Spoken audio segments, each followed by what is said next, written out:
В одном кыргызском селе ныне происходит удивительное, можно сказать, невероятное. Я не преувеличиваю.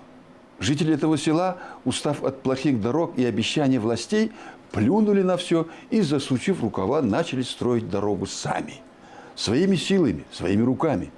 Местные власти довольны и даже водят на народную стройку экскурсии. Поехали туда и наши корреспонденты. Наш репортаж из села Халмион.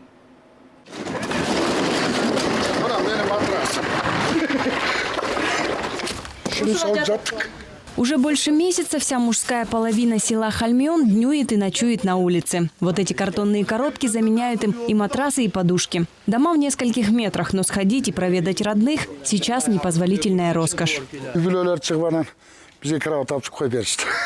Некоторые семьи выносят на дорогу кровати, чтобы мы на картонных коробках не спали. Интервал между машинами где-то полчаса, иногда час. За это время, хоть минут 20, очень хочется вздремнуть. Долгожданные машины привозят асфальт. Мужчины берут лопаты и приступают к работе. Таким вот дедовским методом они уже проложили 2 километра дороги. Руководит парадом Мухаммед Шакир. Он в этом деле большой знаток. Это улица, я второй раз уже асфальт делаю. Мухаммед Шакир асфальтировал эту улицу еще в советское время. Но тогда были машины и оборудование, не чета нынешним. Теперь же вместо асфальтоукладчиков и катков вот эта швабра и 250-килограммовая бочка. Строить дорогу своими силами – дело трудное, но волнительное. Энтузиазм заразителен. Даже старики не могут усидеть на месте. Все, кто в состоянии поднять лопату, спешат внести свою лепту в общее дело. Я аксакал этой махали. Я не могу сидеть сложа руки, когда все работают. Я должен быть примером для молодых. Вот закончим, тогда и вспомним, что мы старики. Даже те аксакалы, которые еле передвигаются, целыми днями возле нас сидят. Говорят, мы же не мешаем, можно просто рядом побудем. От разбитой и пыльной дороги жители села многого натерпелись. Эта улица ведет на рынок, поэтому все машины, включая большегрузные КАМАЗы, проезжают по ней. Докуда поднимается грязь и пыль, можно определить по деревьям вдоль улицы. Дома и дастарханы, кровати – все в такой пыли. От безысходности решили сделать эту дорогу.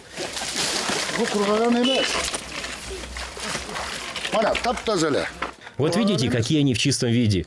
Они только выглядят завядшими. Такие зеленые они и должны были быть.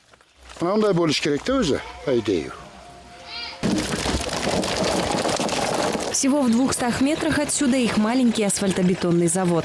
Огонь под бетоном не гаснет ни днем, ни ночью. Работают парни в 2 смены, каждая по 12 часов.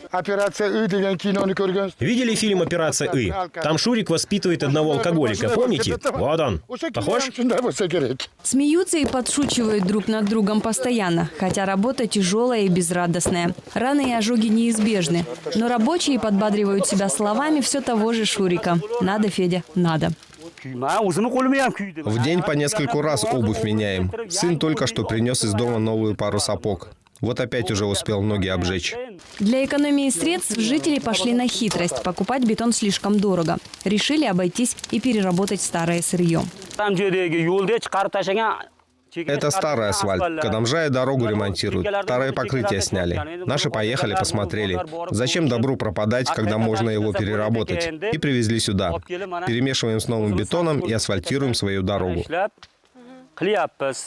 За клубом дыма домик Бахтияра Аты сразу не разглядишь. Он тоже подбрасывает дровишки в общий костер. Только на его костре варится не бетон, а обед для рабочего класса. В армии был поваром. Правда, это было давно, 40 лет назад. Аксакал решил тряхнуть стариной. Добровольно вызвался готовить ребятам обеды и ужины. Сабыржан, зови ребят, готово уже. Я только теперь понял, какие люди живут у меня в селе. В ресторане такого не найдете. Вот этот дом готовит супы, а эти лагман. Те выносят для нас плов и еще много всего. Фрукты, овощи на любой вкус. И постоянно поддерживают рабочий класс.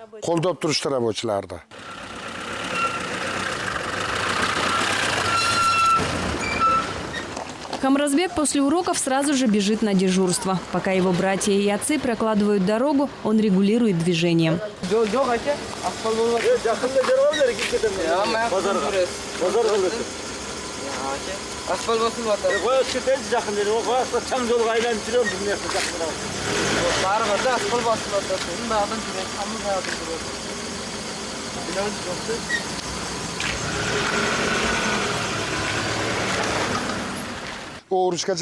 Тяжелая работа таким мальчишкам не под силу. Мы их поставили сюда дежурить. Но водители не подчиняются и не слушают их. Привычка, что ли, у людей такая, реагировать только на людей в форме. Пришлось у китайцев такую форму купить и одеть на них. Теперь все слушаться стали. Устав надеяться на государство, эти люди теперь верят только в себя. Сами строят, сами финансируют, сами решают проблемы и личные, и административные. А местные власти и рады. Теперь сюда водят аксакалов и старейшин других сел, надеясь, что хороший пример станет заразительным.